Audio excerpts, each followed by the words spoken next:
នាវាផ្ទុកយន្តហោះចម្បាំងអាមេរិកមួយគ្រឿងអមដំណើរដោយនាវាពិឃាតជាច្រើនគ្រឿងបានធ្វើដំណើរទៅដល់តំបន់មជ្ឈិមបូព៌ាដែលនេះនឹងជួយពង្រីកសមត្ថភាពរបស់ប្រធានាធិបតីសហរដ្ឋអាមេរិកលោក Donald Trump ដើម្បីការពារកងកម្លាំងអាមេរិកឬក៏ចាត់វិធានការសាធារណៈមួយប្រឆាំងនឹងអ៊ីរ៉ង់នេះបើតាមការចេញផ្សាយដោយទីភ្នាក់ងារសារព័ត៌មាន Reuters មន្ត្រីអាមេរិក2នាក់ក្នុងលក្ខខណ្ឌមិនបញ្ចេញឈ្មោះបានប្រាប់ Reuters កាលពីថ្ងៃច័ន្ទទី26ខែមករាថានាវាផ្ទុកយន្តហោះចម្បាំង USS Abraham Lincoln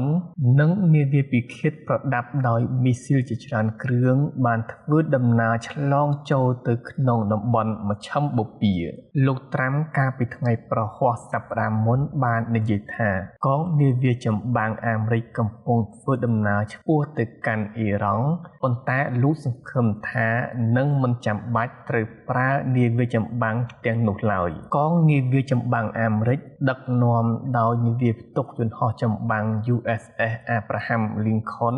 បានចាកចេញពីតំបន់អាស៊ីប៉ាស៊ីហ្វិកកាលពីដើមខែមករាពោលទៅកាន់តំបន់មជ្ឈិមបូព៌ា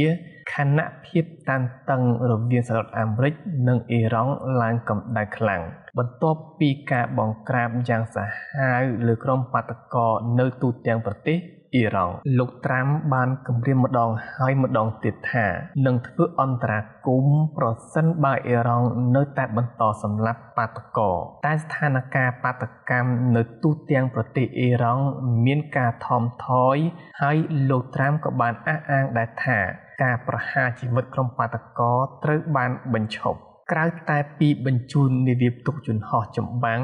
និងនាវាពិឃាតសហរដ្ឋអាមេរិកបានដាក់ពង្រាយផងដែរនៅយន្តហោះចម្បាំងនិងប្រព័ន្ធខាងការពារប្រឆាំងមីស៊ីលទៅកាន់តំបន់មជ្ឈិមបូព៌ា